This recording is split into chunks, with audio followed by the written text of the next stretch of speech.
welcome. Great to have you all here. This is the third time this year, that is this university year, that we're organizing an event together with and now I have to do this in English, the Sustainability Research Board of the Radboud University on sustainability, something that has got something to do with sustainability, and for this event also the Donders Institute is in the organizing committee. So more organizers than speakers, really. We'll see how that turns out. Okay, so we started this year with two scientists discussing technological fixes as a solution for climatic changes. That was in September, I think. Then a few weeks back, we got into the ungraspability of the ecological crisis that the insect study that Hans de Kroon talked about then gives us a bit of a grip on what's happening on the ecological front, but yeah, and now what? So now we're thinking about how to make sustainable choices. Is that something we have to do as individuals? Are we going to make these sustainable green choices as a group? What's the psychology of it? Also, what happens in our brain when we make decisions, and how can we make sure that we make what for today we've called green choices? So that's what we're up for tonight. That you tend to think it's individual, but then maybe it's not. I myself noticed when we had dinner earlier today, because when I went here by train, I thought, tonight I'm going to eat meat. I hardly ever eat meat, but I will do it at dinner. But then we were sitting there and I thought, this might not be the best opportunity. So there's a social aspect to it, to my individual choices, really. We'll get into that. We have two speakers here tonight. Alan Sanfey, he is a professor of decisions neuroscience and director of the Decisions Neuroscience Laboratory. And also Noelle Aarts, she's a professor of socio-ecological interactions and affiliated with the Institute for Science, Innovation and Society.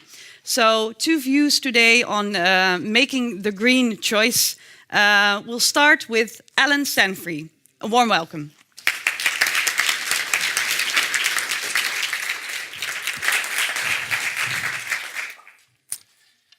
Thank you. It's a pleasure to be here. So thank you to the indeed vast teams of organisers for putting this together and giving me the opportunity to talk to you a little bit. So I think I will. Yeah. So what I'd like to talk about is some work from my field, that of decision neuroscience, which is a way of trying to understand the decisions and choices people make by taking insights from various fields such as psychology, neuroscience, economics, to try and build more complete models of how people make decisions and choices. And so that's a very big field, and sustainability is a very big context. So I'd like to give a few little examples of the type of ways we make choices and decisions to outline how we can potentially think about designing policies that might help us make kind of better, more sustainable choices. So as Lisa said, there's kind of the social component and the individual component. So I want to talk about these a little bit separately this evening. So the first half, I want to talk about what we might call individual motivations. So what motivates us to make a particular decision? So you can see here we have what we might call a kind of a classic canonical decision scenario. There's a decision maker, he or she has a budget, in this case money, but it can be time or some other limited resource, and has a menu of options to choose between. And some of these options may be uncertain, some of these may be certain, but this is kind of the crux of what we mean by the decision problem. How do we choose what to do? What are the mental processes and brain processes that we use in order to make these decisions and choices? And by understanding these a little bit better, can that help us again enact better policies or policies that can encourage us to make more sustainable choices. So one key component of these decisions is our personal values. And it's kind of well known now that the brain has a value system. There are structures in the brain. Don't worry about there won't be a test on the Latin specific names here, but the brain has certain structures which seem to be involved in encoding of value. That is, they seem to be involved in encoding the things that are important about us, which guide us to make certain choices and decisions. So one key question and one key set of insights from this field is, what are these kind of underlying motivations that steer us from one decision to another? And again, by getting a handle on those psychologically and neuroscientifically, how can we actually use that in our policy? So I want to start with just a couple of very simple decision problems, the kind of things we study in the lab, which hopefully outline some of these characteristics of decision making. So let's imagine you come into our lab and I give you the following choice. Right? You can choose option A. And if you choose option A, I'm going to hand you a coin, and it's a fair coin, no trickery here. You're going to flip the coin. If it lands heads, I give you €1,000. But if it lands tails, you get nothing. Okay? So that's the clear option A. Or you can choose option B, where I just hand you €500 for sure. No coin flipping. You know exactly what's going to happen. Okay, so just can humour me to a show of hands. How many people here would pick option A if given this choice and forced to choose between it? And how many would choose option B? Okay, so as you can see, there's a rather overwhelming response to option B, and that's the typical choice. Usually about 80% of people in all kinds of scenarios and all kinds of types of people choose option B. Now, there's a couple of interesting things about this. One is that if we would assume that people decide, quote, economically rationally, this problem makes a very interesting prediction. And the prediction is as follows. Let's imagine you were to play these options over and over and over again. So if you were to play option A many, many, many times, the average of what would happen would be about half the time you'd win €1,000, half the time you'd win nothing. So on average, your what we call expected value would be about €500. And of course, the average amount you'd win in option B would be about €500. So economically, these are, according to classical economic models, these two are the same. So you should have always said, I'm indifferent between these two. It doesn't matter. They're both the same. But clearly, they aren't the same. So clearly, people have a preference, and they have a preference for the lower option here. So this illustrates one characteristic of decision-making, showing that we already deviate from what we might consider kind of economically rational. And this is the notion of risk aversion. So the explanation given for people's choices here is that people don't like risk. We don't like uncertainty. I'm not sure what's going to happen when I flip the coin. I'd rather just take my money and run. Thank you very much, right? And this is a kind of a clear implication for sustainable choice, because often when we're given information about climate change and so on, there's inherent uncertainty in there. We're not told for sure that the water will rise 10 meters in 50 years, right? We're given a probability. People don't like probabilities and tend to shy away from them. So that's one, I think, insight as to what the way our decision-making system work and why it might be difficult for people to make these sustainable choices. So let me flip this example a little bit. I'm going to give you a different set of choices. They look rather similar. But now I'm going to give you also a choice between option A and option B. Now, let's imagine you've entered my magical world where I can extract money from you for whatever means necessary. And so you come into the lab again. You can choose option A, in which case you flip a coin.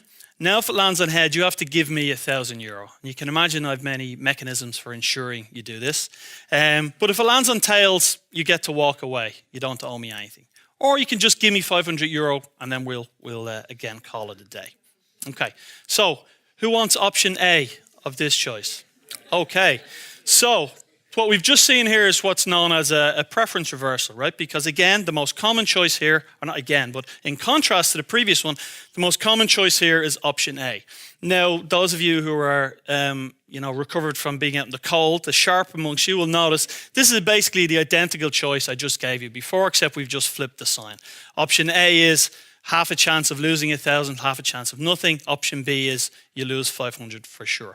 But now you've all switched your preferences, or most of you have switched your preferences. Now, all of a sudden, you want to take the chance. And the explanation typically given for this is that it's really painful to just give away money. it really hurts, right? If you get a fine for speeding or going through a red light and you have to just pay money to the Gemeente, it's really, really painful. And people don't like doing that. And this is a concept known as loss aversion, that people are very sensitive to losing. And you'll go to a lot of lengths and you'll be willing to take a chance at losing 1,000 in order to prevent you from losing that 500 for sure. So again, this has clear analogues to sustainable decisions. Often the choices we're asked to make involve a loss now, but will help the environment in future, right? They may be small losses. We may have to bring our own plastic bag to the Albertine, right? It's kind of a pain. It's somewhat of a cost. Often we consider that a loss and we just don't want to do it because the sure loss is a painful process. So again, by looking at these kind of decision scenarios, we can get a sense of what are the kind of components in our decisions that may make it difficult for us to take the green choice. I'll give you one more example to illustrate one other factor. So here's two other options. You don't lose money here. This is all free money. So you can choose option A, I give you €100 now. Or option B, in that you come back to me in 2 months and I give you €125. And let's assume I give you my doctor's certificate that I'm going to still be here in 2 months and I'm going to have the money. So there's no uncertainty here. The question is, are you willing to wait 2 months for €125? Okay. When we do this again in the lab, us and many other people show that the overwhelming choice is that I want the money now. Right? I'd much rather €100 now than waiting 2 months for the chance of €125. So that's a clear finding, and that illustrates that, we like this kind of immediacy, and there's nothing irrational about this. You may really need €100 now, and the extra 25 isn't worth waiting on. Where it gets interesting is if we give people a second set of problems, where now we give them a choice between option C and D. Option C is that I'll give you €100 in exactly 1 year, so 7th of Feb 2019, you'll come see me, I'll give you €100. Or I'll give you €125 in 1 year and 2 months. So on the 7th of April 2019, come see me, I'll give you 125. And now what we typically see is one of these preference reversals. So in the previous example that I just showed you, people were not willing to wait 2 months for €25. In this case, they usually are willing to wait 2 months for €25, as long as that 2 months is long in the future, right? So this illustrates what we might call a present bias. We care a lot about what happens now, and we kind of discount what's going to happen in the future, which again is another challenge for the notion of making sustainable decisions. Often we make these decisions now. We get the eco-friendly light bulbs now. We put the solar panels in our house now because it will save the environment in some unspecified future. And again, that's not typically how our decision systems tend to work. So the take home from this is that we value more than just money. We value more than just monetary payoffs. Our decisions are influenced by many other factors. So I've shown you here the threat of loss is an important factor. Emotions, often the reason why people don't want to flip the coin is that if I flip the coin and it lands on tails and I get nothing, I'll feel like an idiot. I feel like, why did I do that? Why was I greedy? So this notion of regret, or more correctly, the anticipation of regret, can be a really powerful motivator in decision making. I've showed you that this immediacy is very important. We care about things that are happening now or soon. Salience is important. Things that are important to us have a particular resonance. Similarity, things that have kind of happened, similar things that have happened in the past. So for people who've undergone a hurricane experience or flood experience are much more sensitive to kind of climate change than people who haven't, because they have a much more salient and similar experience. And finally, complexity turns out to be really important. If things are complex, we're very bad at them and we want to avoid them whenever possible. We like things simple. So how can we use all this to try and encourage us to make better decisions? So how can we use these findings to help us change behavior? Well, this is one area where the Netherlands has been a pioneer in this. Some of you, maybe half of you, might recognize this. This is the urinals, the men's urinals at Schiphol Airport. And what's of particular interest in this urinal is that little dot there. That little dot is a little fly. They've gone to the trouble of painting a little fly on the porcelain of the men's toilets in Schiphol Airport. And there's a reason for that. And the reason was in the Dutch Air Force back in the 70s and 80s, there was a maintenance worker noticed that his job is to clean the toilets. And he noticed that one particular urinal was much cleaner than all of the rest. And he wondered why. And he noticed that there was a little flaw in the porcelain on that particular urinal. There was a little blue dot that had been there by chance. And apparently This is your second take home for tonight. If you give men a target, they will aim at the target. And so they took this kind of naturally occurring insight and brought it to bear on the toilets and skip ball. And they reduced their kind of cleaning costs by about 50% just by placing that there. So this is what we might call a canonical idea of what we might call a nudge. That is, we're going to do something very simple to the environment. We're not forcing people to aim there, right? We're just kind of taking advantage of naturally occurring predispositions, such as the ones I've just shown you, to help kind of encourage kind of better, more pro-social, more green, in this case, behavior. And so this is the notion of what we might call choice architecture. We're going to change the structure of our environment to encourage people to do the right thing. We're not forcing them to do it, but we're taking advantage of our insights about decision making to encourage kind of better behavior. This is not a recent phenomenon. This is a temple in Kathmandu, Nepal. And the reason that gentleman is there, he's an average-sized Nepali. And the door there is the door to the temple. And one thing you might notice is a very low door, unusually low door. The reason for this low door is because it encourages people that they have to bow before they go into the temple, right? So they've decided we're going to force people to bow down in order to be more in prayerful mode. So they're going to actually take in this case, the physical architecture and use it to encourage more the kind of behavior they're trying to encourage here. So these type of nudges are starting to be used quite widely to try and induce kind of more ecological behavior. So this is an example of a subway station in Hamburg, where, there's steps and there's an escalator, and who wouldn't want to run around those steps and sprint up and down and feel like you're at the Olympics, right? So a very simple change. They've just painted lines and they made it feel like a sporting event. Turns out to be useful in this case of encouraging people to take the stairs as opposed to the escalator. A lot of work has been done also in terms of recycling and littering. This is a kind of famous case where they painted these green footprints on the sidewalk in Copenhagen. And the trash bins with the green footprints painted on them had about a 46% less littering around them than those which didn't have them. Again, a very simple choice. You're not forcing people, but you're kind of encouraging people's desire to follow footprints in a particular direction. Another way to approach this is by making it very clear what the consequence of your behavior is. These are two examples from the US where you can see this is a kind of typical kind of trash bins, but instead of recycling and trash, they've labeled this landfill. In the US, this is known to be the place where they will dump all your garbage. So it's very clear if you put something in that bin there, it's going to be in a big pile somewhere in nature. So it's made very clear what the consequence is. Nobody's forcing you not to put your trash in the landfill as opposed to the recycling, but you're being encouraged to think about the consequences of your action. And there's also a lot of work in helping children make better environmental choices. So again, who wouldn't want to feed the Cookie Monster there? It's well known that if you get children in the habit of these kind of behaviors, they tend to be a really good predictor of future behavior. So these are what we might call these choice architecture nudges. And there's a second set of nudges, which I'll illustrate with this example of organ donation rates. So I'm going to show you, it's a few years old now, but it's still relatively current. I hope you can see that. So these are organ donation rates from 4 European countries: Denmark, the Netherlands, the UK, and Germany. And as you can see, the organ donation rates are quite low. Or these are not rates, but willingness to have your organs harvested after death. And they're all quite low. Especially when you consider these other European countries. So from left to right, Austria, Belgium, France, Hungary, I can't even read it myself, Poland, and some other places. But what's important here is that, for example, the Netherlands on about 27% and Belgium on 96%. Now, I'm a relatively new person in this country, but the Netherlands and Belgium don't seem that different.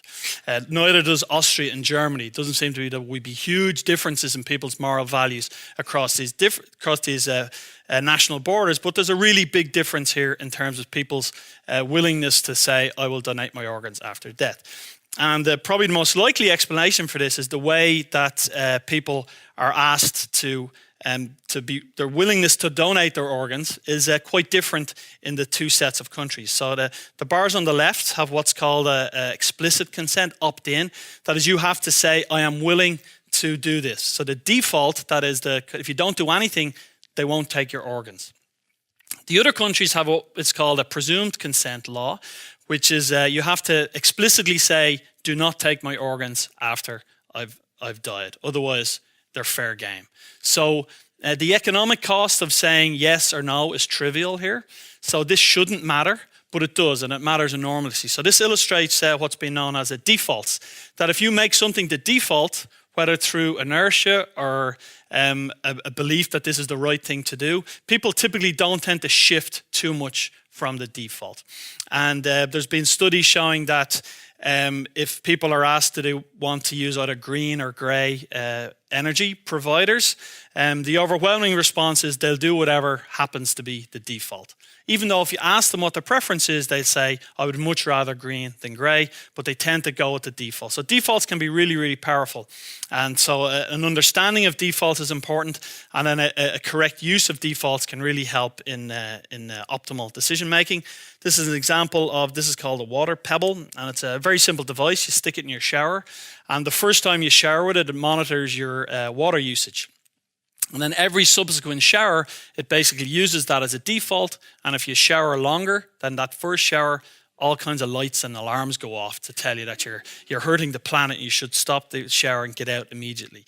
And this is a quite effective tool, right? It's a 10 or 12 euro device, but it's quite effective in limiting people's water usage because it sets up this expectation of this is the default shower. If I'm going too long, I'm doing something wrong. So that's a couple of examples of what we might call these individual decisions, where we're trying to take advantage of people's decision-making infrastructure and try and steer them towards better choices. But of course, as Lisa said, the social component turns out to be really important too, and I think it's dramatically understudied. The idea that in addition to kind of making decisions based on our own values and beliefs, we care a lot about what other people think.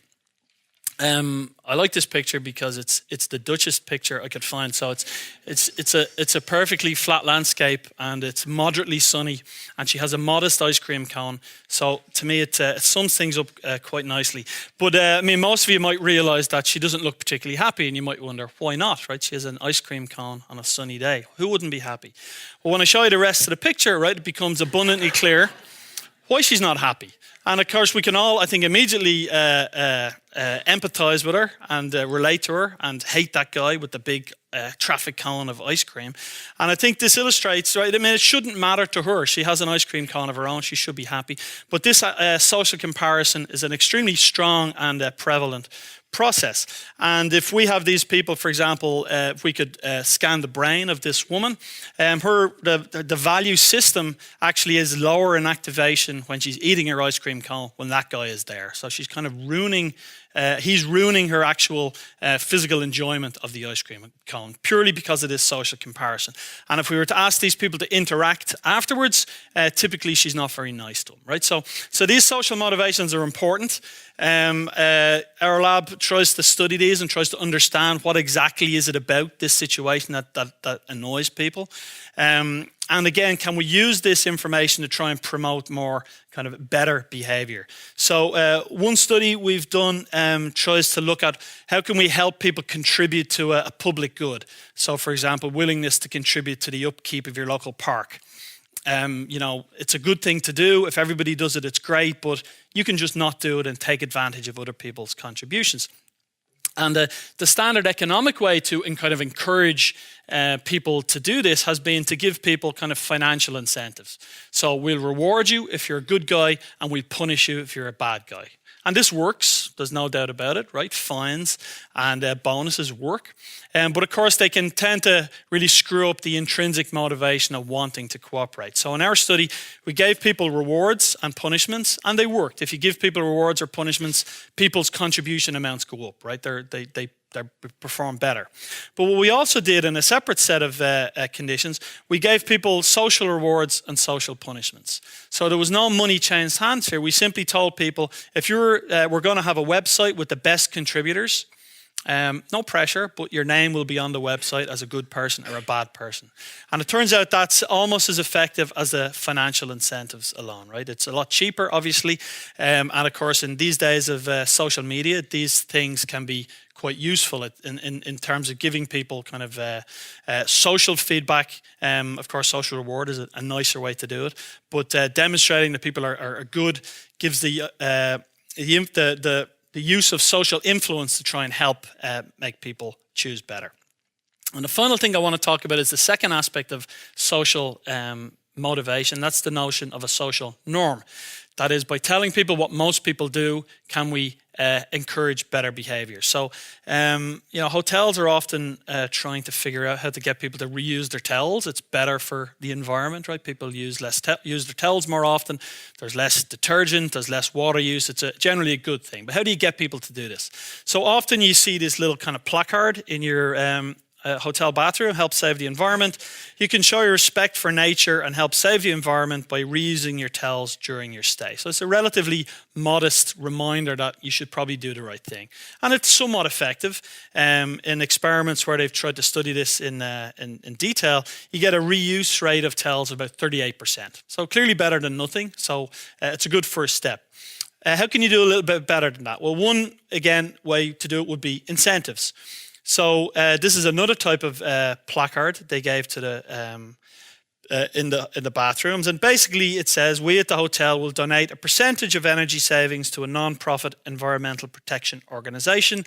The environment deserves our combined efforts. You can join us by reusing your towels during your stay." So here they're trying to do the kind of economic approach of incentivizing good behaviour. Does it work?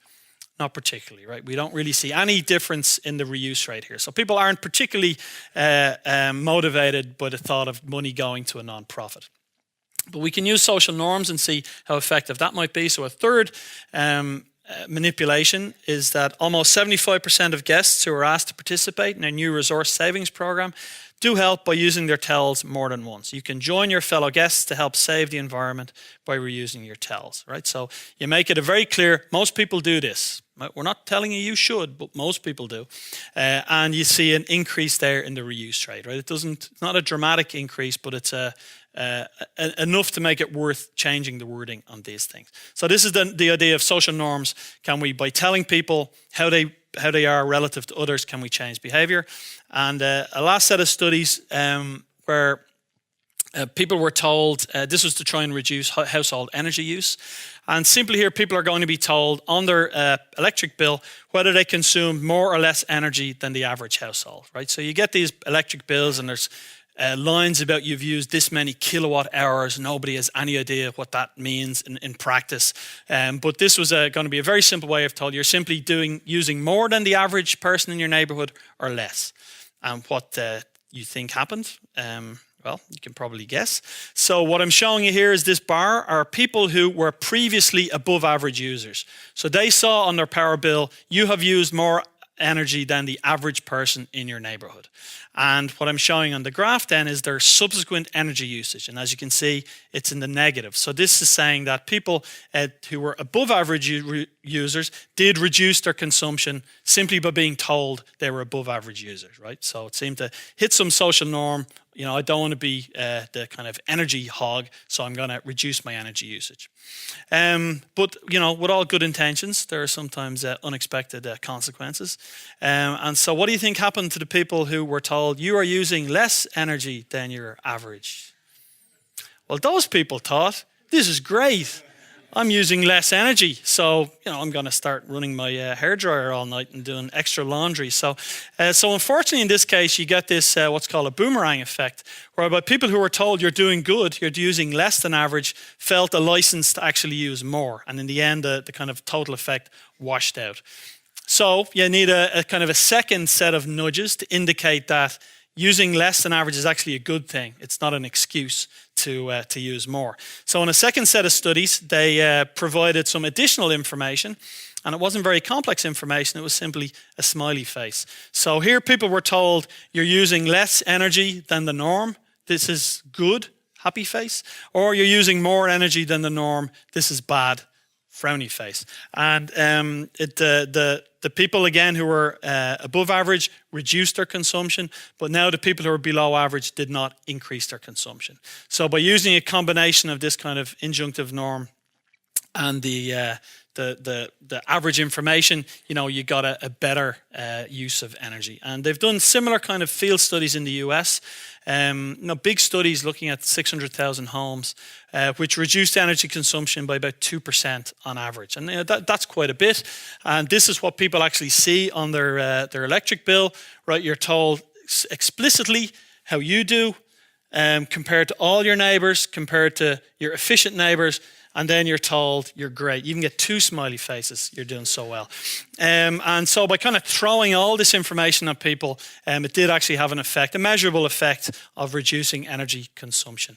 Again, in a relatively costless and kind of non-directive way.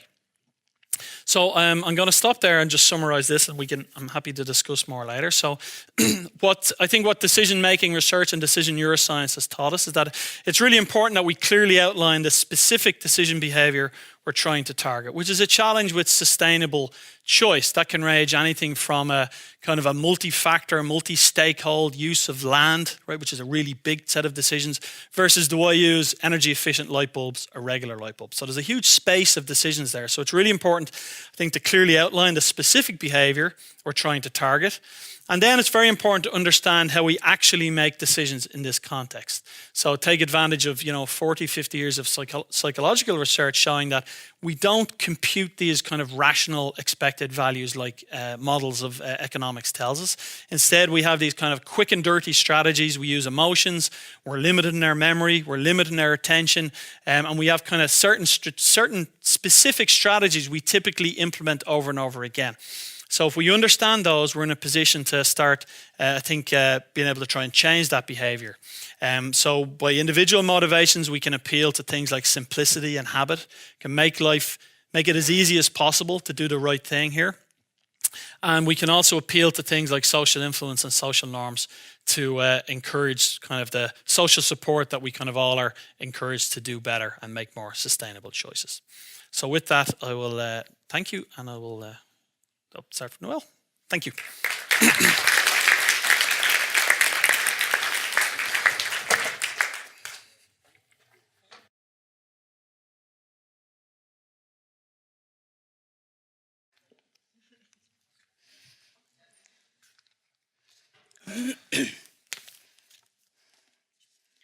Good evening.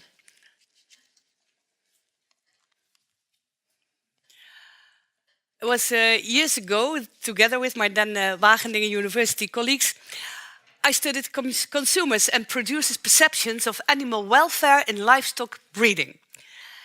And based on the results of our study, we wrote a report titled Eten maar niet willen weten, Eating Without Wanting to Know, which is in fact a very short summary of our findings. Consumers who eat meat, they said that they do care for sustainability in general and especially for the welfare of the animals they eat. However, at the moment they decide what meat to buy, they trust the government carrying the quality of the meat that is being offered in the shops, and most of them continue choosing for what we call in the Netherlands kiloknallers, a metaphor referring to meat that has been produced in a cheap way in industrial farms. It's this shifting of responsibility in combination with what we have called functional ignorance that make most people stick to non-sustainable eating behavior. The same mechanism were found for the producers. As long as consumers eat my chickens, I will continue producing them, one of the mega chicken farmers argued. More recent work of Hanneke Nijland shows that the phenomenon that consumers, although they say that they care for sustainability, still make unsustainable choices, is still very much alive. So the question, why is it so difficult for people to take decisions that support the development of a sustainable world? This question is still a very important one. Well, it's not a new question. Human decision-making and behaviors related to sustainability have been studied for years from different perspectives and disciplines. Alan Sanfey already provided us with quite recent and also highly relevant insights from psychology and neurosciences. And I could add several explanations from a social psychology point of view that help to understand our decision-making in terms of sustainability, or preferably in non-sustainability. For example, the Construal level theory. The Construal level theory describes the relation between psychological distance and the extent to which people's thinking about a certain object is abstract or concrete. The general idea is that the greater the distance is between the object and the individual, the more abstract it will be thought of, while the closer the object is, the more concretely it will be thought of. And the psychological distance may be temporal. It can be a long time ago, or it can be far away in the future. It can be social, taking place in different kinds of communities, or it can be spatial, in far away places in the world. The Construal level theory explains consumers' non-sustainable decision-making by arguing that the consequences of our decision for sustainability at the moment of choosing is out of our view, does not become concrete, stays abstract, high level. When I decide to take the train instead of the car, I will not directly experience less environmental pollution. Low-level dimensions, on the contrary, such as availability, taste and price of our food, or the comfort of taking the car instead of the bike or the train, they are at the top of our minds when making a choice. As they are concrete with clear short-term benefits, they play a much bigger role in our decision-making, easily resulting in non-sustainable choices, as sustainable products and services are in most cases still more expensive and harder to get. Then we have the social dilemma theory. Most people, they show pro-social behavior, as explained in many studies. Reasons are that we want to feel good about our decisions and that we like to meet the expectations of others. Being pro-social is the norm in many societies. However, often, and especially at moments at which we should make a sustainable choice, we are facing a so-called social dilemma situation. This means that there is a conflict between the short-term individual interest and the long-term collective interest. So public goods such as clean air, clean water and energy sources, they can be used by everybody, but should be used wisely by each individual in order to guarantee sufficient availability in the future times. A social dilemma takes place when we are not sure what other people will do, or when we are pretty sure that they will not make carefully use of the public good. Because of this uncertainty, many people simply take what they prefer at that very moment, without taking long-term consequences into account. And in the end, resulting in a shortage of natural resources, heavy pollution, and poor landscapes. We can imagine that in combination with construal level mechanisms, it becomes obvious that people in many situations tend to choose for unsustainable decisions that provide with short-term benefits. Clearly, these theories offer a very valuable perspective that contributes to the explanation of our non-sustainable decision-making. They are at the base of many policies and communication campaigns that should facilitate more sustainable decision-making, providing arguments as well as nudges, as Alan also made very clear, that should stimulate people to employ sustainable behavior. However, as we still massively employ unsustainable behavior, there is more to consider. What social psychological theories have in common is that, although they may include the relevance of social norms, they consider decision-making from an individual's perspective. We should, however, admit that our behavior and our decision-making is inherently social, and that opinions, ideas, values, norms and behaviors are not constructed at an individual level. Instead, they result from ongoing interactions that people have in the social networks that they are part of. We should thus complement these social psychological insights with an in-depth understanding of what is happening between people in interaction, an understanding of the role of numerous conversations between people in different contexts. So let us start exploring the phenomenon of the constructions of frames in interaction. When people are talking about issues or events, it's impossible to describe them completely. Out of numerous ways, we select some aspects of a reality and make them more salient in such a way as to promote a particular problem definition, for instance, or to promote or to emphasize a causal interpretation, a moral evaluation, or a treatment recommendation for the item described. Framing an issue is thus not merely a reflection of someone's background and earlier experiences, it is a strategic act. An example is this German farmer who was denied permit to build a shelter for his horses and thus decided to frame the shelter as a huge table and chairs for which he didn't need a permit.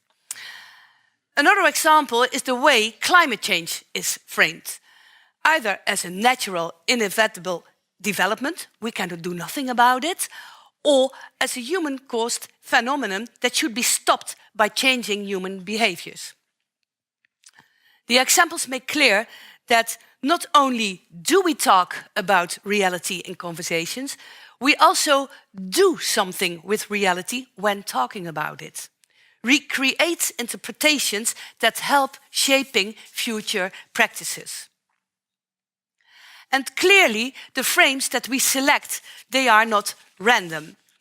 They relate to our experiences, to our expectations, and to our interests. And they relate to the frames that travel through our social environment.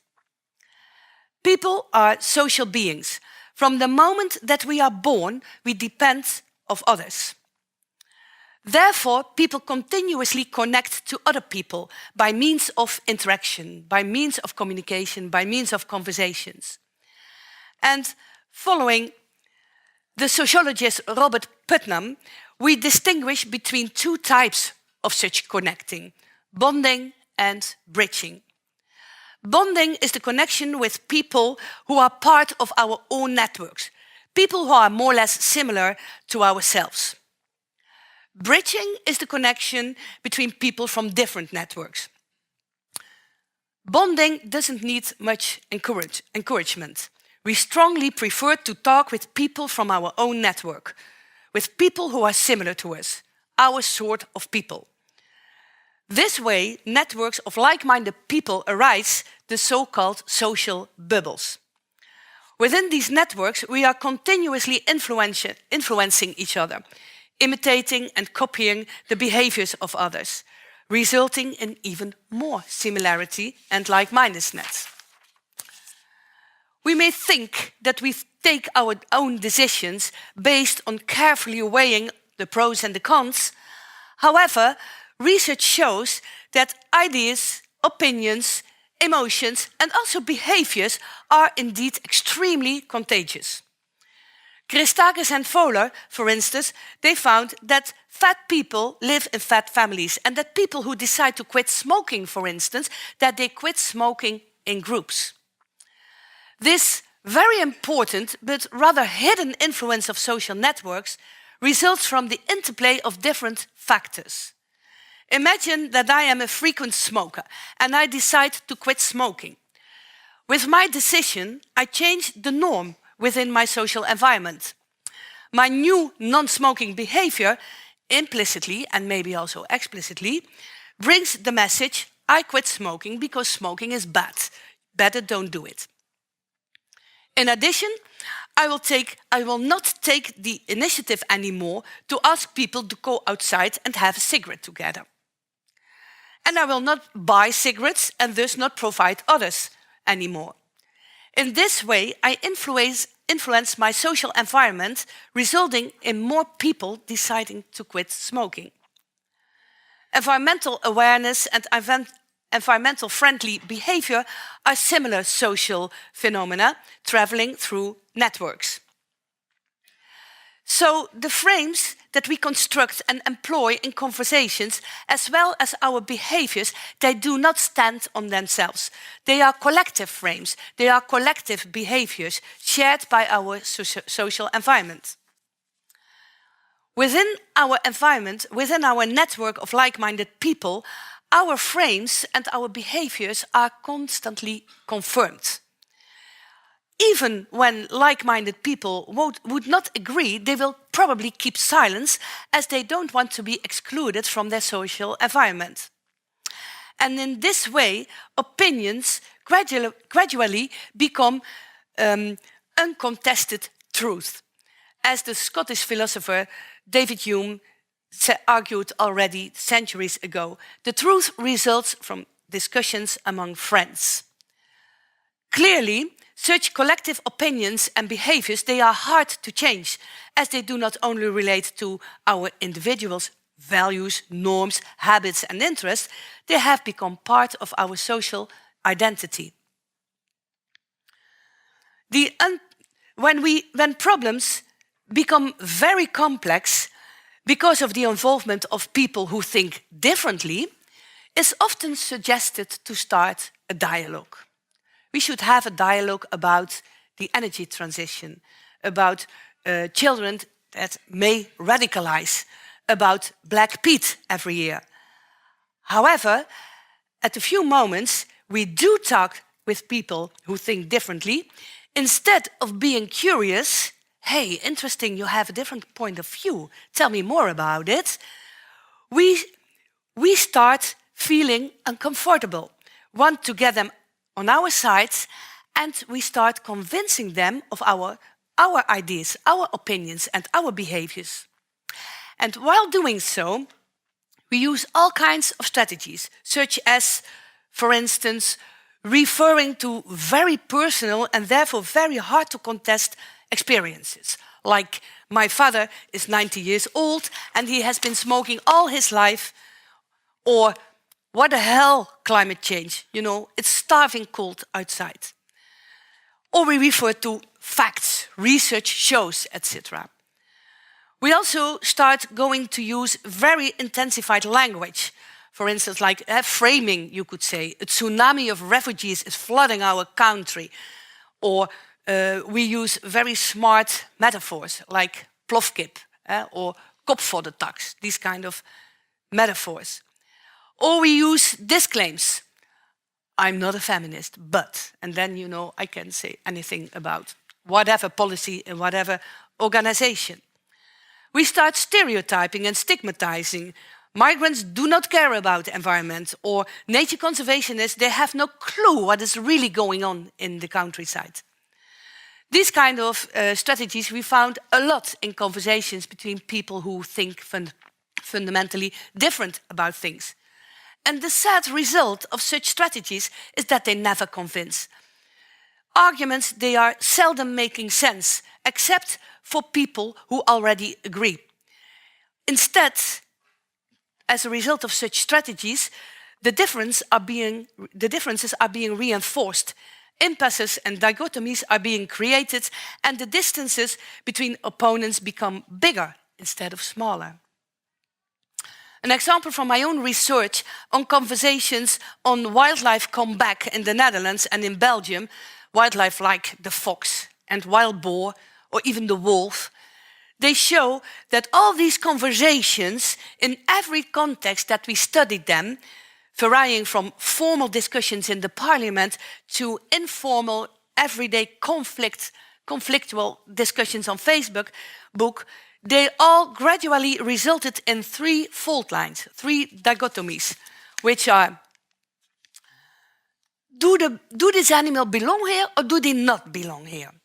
maybe you remember 2 years ago or so, there was this wolf in Flevoland, and the discussion was, did this wolf walk here by himself, or did these Polish people bring it here? So that was a very important question, because when the Polish people would have brought it, then it would not belong here. Whereas when it would have walked in itself, then it would belong here. The second one is the distinction between an opportunity and a threat. Do these animals, are they perceived as an opportunity? Ecologists, they really perceive the wolf as an opportunity because this animal is at the top of an ecosystem. So when the wolf is coming here, it will bring a whole bunch of biodiversity with it.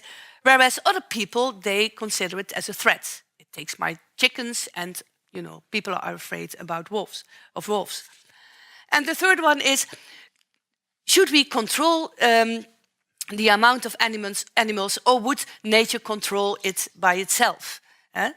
So, in the end, people constantly form networks of like-minded peoples in which they all the time confirm their opinions.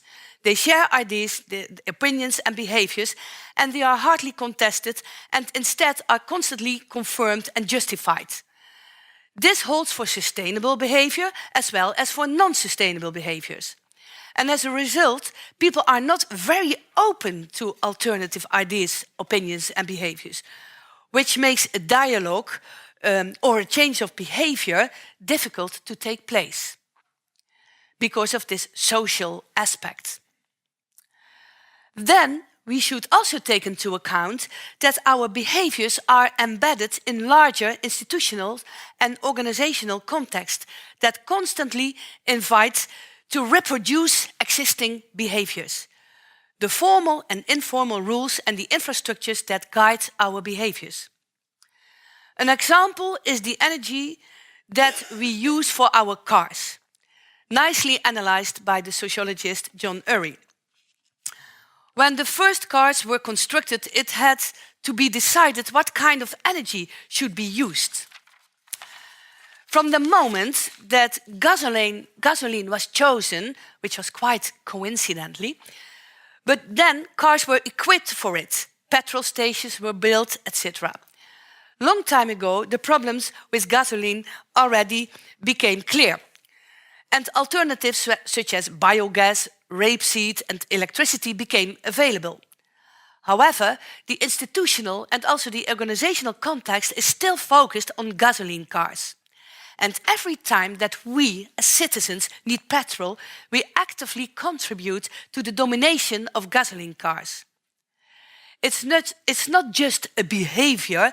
Our behavior is part of a whole system that is very hard to change because that tends to reproduce itself because of the existence of this very system.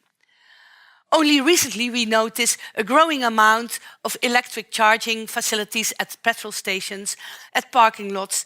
Only recently electric cars can make substantial distances, and only recently electric cars become less expensive.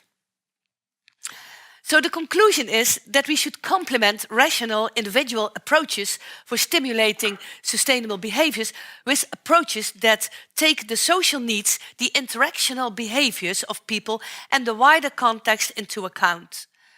We should focus on the interplay between technology development, the hardware, we call that the hardware. For instance, the electric car, it should be improved all the time. The interplay between this hardware and the software, which is the mindsets of the people, the frames about what electric cars would mean to them as constructed in conversations. And what we call the orgware, the organizational and institutional context, the rules and infrastructures that stimulate or disable or enable our behaviors. In the end, it's all about relations. Relations between people, relations between events, between what happens before, what is happening now, and what will happen tomorrow. Relations between the conversations of people and the future rules and regulations that guide our future practices.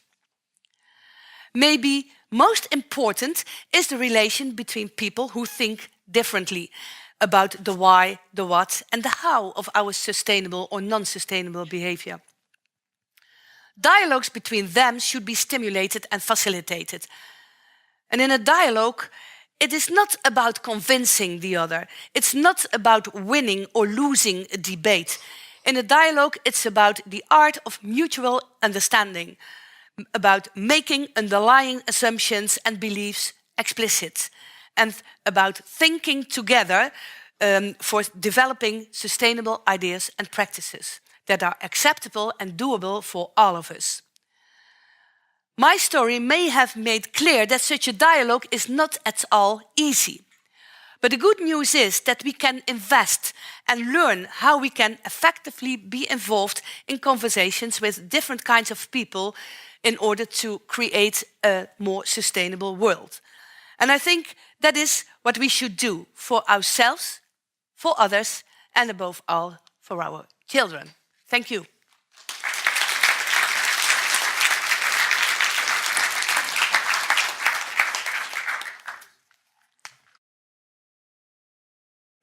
Alan, yeah, please take a seat.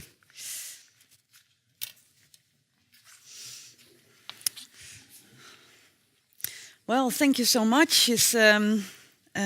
After both your lectures, I'm wondering,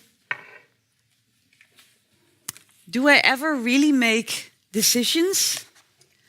Or are they all informed by my surroundings? Can we make actual decisions? And what would an actual decision be? Or is that a very too philosophical, I don't know, question? Like there's black and white. There's free will and there's no free will. There's a very individual autonomous decision, and there's being nudged till you're not in control anymore. Is that something maybe we should lose? Thinking black and white like that. Maybe that's a good way to start off. If I may, I think your question reminds me of the work of Daniel Kahneman, who is making a distinction between two types of taking decisions. He calls that taking decisions from system 1 or system 2. And system 1 is really the automatic decision making. So we make like 200 or 300 automatic decisions a day. Yeah. But we also have the system 2, which is the decision making for more complicated issues. And then we really deliberate in our head, maybe with other people, the more complex decisions. So I think at least we are able to do both. And maybe we should give some more attention to system 2, because Kahneman is also saying that the system 2 is quite lazy, that we tend to make much more automatic decisions than we should. So that might be the dialogue you suggested we pursue at the end of your lecture. Yeah. But would you then say that the nudging that was quite strong, I think, in Alan's lecture, is something we should be a bit hesitant about? Why? First, I'd like to know what you think about that, because you focus on the dialogue. So we should actually try to rise above in a way, and you suggest, well, we need nudging. Well, I prefer to think in terms of and not or. So I think nudging is very good, and Alan convincingly showed that it really helps. People take the stairs when you make it fancy, or so. But the fact that we make so many non-sustainable choices means that we should think further, I would say. So we need nudging. Yes. Yeah. Well, I think there's a few cautionary notes about nudging, right? So nudging has become very popular and buzzy these days. Yeah. But there's three things I'd want to also point out. So one is that governments love nudges because they're cheap and it gives the impression that they're doing something, right? Well, we're nudging people. We're putting green footsteps, and it can give the illusion of action. I think it's no accident that nudging kind of started in the US, where there's a philosophical, political prohibition on limiting choice. It's considered kind of wrong to limit people's choices. So the mayor of New York got into a lot of trouble when he tried to ban these ridiculous sodas of a litre, which most reasonable people would think there's no need for, but he was defeated on that in the end. So I think in the US there's a notion of libertarianism where choices should not be prohibited. Yeah. And that's really where nudging came from. So can we steer people without limiting their choice? And that has some uses, but I think it's not a panacea. So at some point governments should be a bit more proactive than just trying to steer people. The second thing I'd say about nudges is that it's unclear how well they work for the most part. So it's very easy to implement a nudge. To actually carefully test its efficacy is really difficult. Yeah. And I think many of the ones, I showed ones that at least there's some data, but most there's no data. We just do it and it's so cheap, well, it can't hurt. And the third thing I'd say is that it actually can hurt because people don't like feeling manipulated. And if people get this idea that they're being nudged in ways, then you can get also a kind of a reverse effect. Yeah. Where people are aware they're being nudged, they don't like it, and they actually start doing the opposite. So there's Can you give an example, maybe in the sustainability? Well, I think in the organ donation case, I think they're trying to change the law here in the Netherlands, where it's going to be an opt-out, so the default is going to change. Yeah. And there's been quite some debate about people saying, well, we don't want this. We don't want to be kind of tricked into giving up our organs after we die. So I think there is some resistance to this notion of nudging, and so it has to be carefully used. Yeah, and you mentioned when we had a conversation about tonight that with nudging also it appears we sometimes fear it because it's interfering in our brain, or we feel it's interfering at a level that we're not really comfortable with. Because we are our brains, or you even called it a sacred place, I think. But what do you feel about that fear? And also, is it correct? Is it? Personally, I don't think it's. I don't think it's any different from advertising and marketing, and we seem to have no problem watching TV commercials, which are clearly trying to get us to do something. Yeah. But that doesn't bother us. But I think it's when the government is doing it, there's maybe a sense of we maybe. Being, and these brain scientists are trying to get inside our heads and make us do things we don't want to do. I think that perception is probably inaccurate, but I can understand if people have that idea that then it's an uncomfortable feeling that your brain is being manipulated. But, your inner self. Yeah, but I mean our brain is manipulated by everything we see, so there's no magical part. Our brain isn't distinct from our behavior. Yeah. In that sense. Yeah. I'm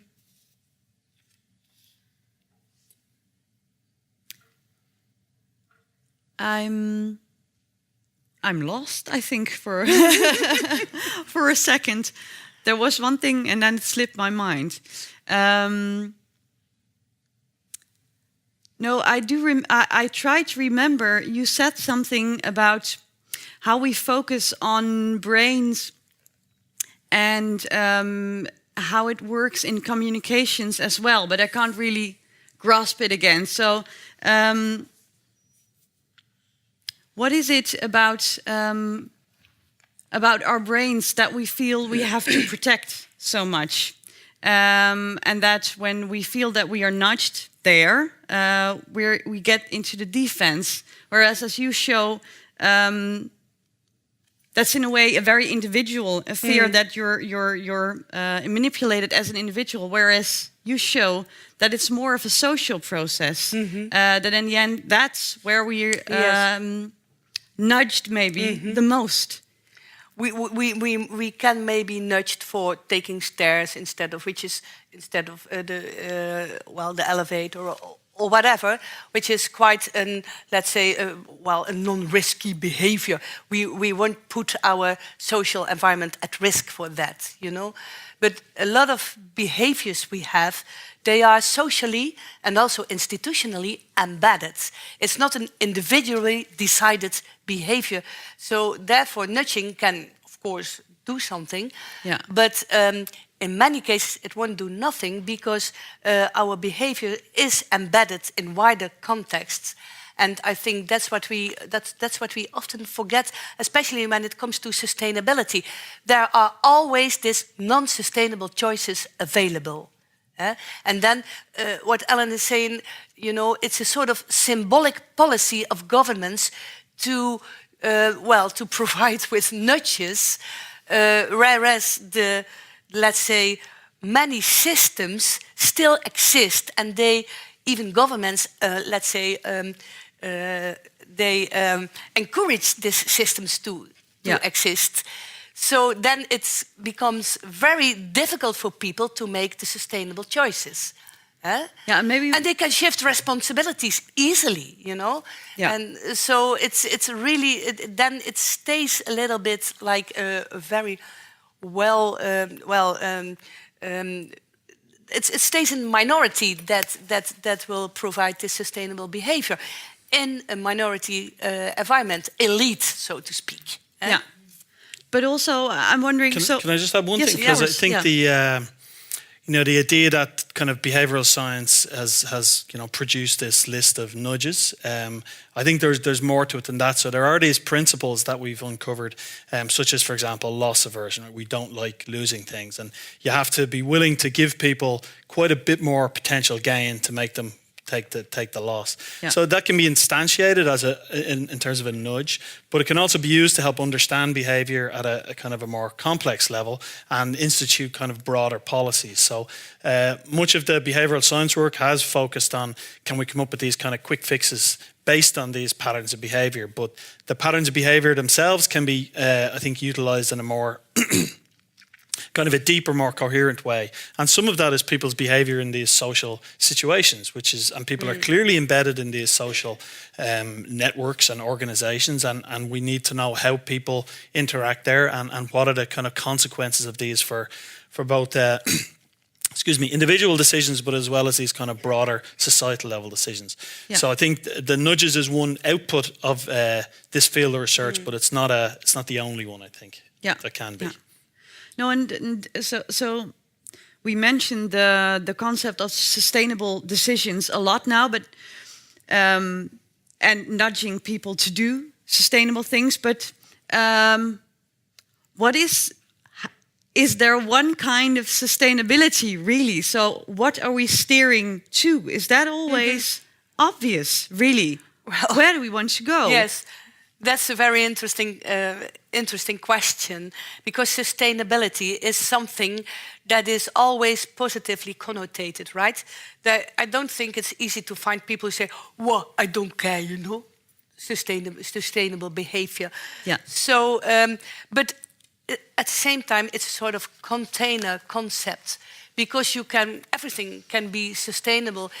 I was in negotiations with farmers and nature conservationists and governments, and everybody was saying, yeah, sustainability, but in the end, a farmer has a completely different idea about sustainability than a nature conservationist has, for instance. Yeah. So we also call this, in communication science, we call this plastic words, because they suggest a sort of consensus, but it's a sort of pseudo consensus, and it's very hard to contest. So it doesn't help to have a conversation or a negotiation on sustainability when you don't make it concrete. When you don't make it, and when you make it concrete, it's also, as long as it stays abstract. This is this Construal level theory, and it stays outside. People won't connect to it, and they need some concrete steps to show this kind of behaviors. And so we need to translate it. We need to find examples. So, yeah. I mean, I agree. And I think it's very important to define what are the decisions where we think are, positive versus negative. If we use this catch-all, I'm a native English speaker and I don't really know what sustainability means, which may be a limit of my vocabulary, but also it's such a, plastic wording is a nice way of describing that it becomes a little bit useless at some level, because what does it actually mean? But I think if we can start thinking about what behavior do we want to... we do feel like it's very important. We feel like it's important, but is that because it's been associated as it's a good thing? Yeah, but has it got a lot to do with the environment nowadays? Isn't it about us feeling good about ourselves? That's what we feel, what I feel like sometimes, that I'm only doing it to feel good. Maybe I didn't eat meat today because I wanted to make you feel that I'm a good person. Of course, at some point I decided that that was a good thing to do, not eat meat. But I think we should capitalize on that. I think it's not bad. Like, for instance, since January, we buy the plastic bags in the shops. As you mentioned, I think that's a good thing, because it's a very small step, because they better should prohibit China to produce plastic stuff, for instance, because that would help much more. Yeah. But on the other hand, we should also take these very small steps seriously, because it makes people a little bit aware of, okay, we don't use plastic bags. Maybe they will have sometimes a good conversation about it. So I believe in this kind of small steps that in the end, changes the conversation, changes the discourse, and then, it's more easy maybe also to make bigger steps, not only from individual consumers, but also from governments, I would say. Yeah. Do you agree, Alan? Yeah, I think that there is a benefit of this vague term. If we kind of imbue it with general goodness and feel goodness, it can be used then in a kind of in a positive way. But I think at some point that we kind of have to define as what are the behaviors we think are important to foster, and that's where we can kind of focus the interventions on. But and then in the end, would you say so? Where really does the change come from? Is it the maybe in a way, so the autonomous dialogue-y approach, or so who's doing the pushing and where? What do you think your role as a scientist is in this matter? You have I think that's a really good question. Knowledge of certain things. Do you have to? What's your role? Personally, I think there's some kind of responsibility on scientists to try and make their findings more accessible to, say, policymakers. I think scientists have been very bad at that, and I'm not sure whether it's an unwillingness or an inability, but certainly I think we've been quite bad at going and saying, look, we have findings that may be relevant to important societal problems. There's still quite a gulf between the kind of research we do, which is, say, very controlled in the laboratory. We use brain scanners. It's a very scientifically careful kind of research, versus the government saying, we need to promote people not buying shopping bags. What should we do? And so there's sometimes the question is vaguely similar, but there's quite a canyon between what we can confidently say and what the policy should be. I think it's changing a bit now, and scientists are getting more involved, and I think policymakers are actually more willing to approach scientists. I think it's particularly strong in the Netherlands, which is, I think, a very positive development. So it's getting better. It's slow, but I think it's getting better. Overall. So slow change, but change nonetheless. I think so. Yeah. And the changes, they become gradually. I find the example that you are saying that you didn't take meat tonight is because this is really an interactional thing, right? Yeah. Because we were in this group, and then you were sort of deciding, hey, whatever. But in this group, I won't eat meat. This is an interesting thing because there is a sort of norm that is playing then. For instance, like 25 years ago, I was a vegetarian, and I always had to explain that. Today, I feel that people who eat meat have more to explain. Because, and you see, well, it's not that they have to, they do it simply. They say, well, but I don't eat meat every day. Or, I do biological meat or whatever, We see that the norms are changing.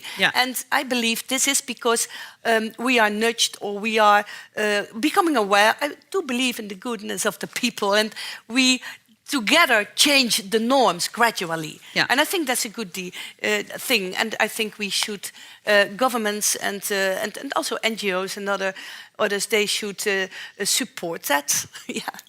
And maybe push a bit sometimes. Yes, but I think in the end we do. Yeah. We as citizens, and I think that's a good thing. Yeah.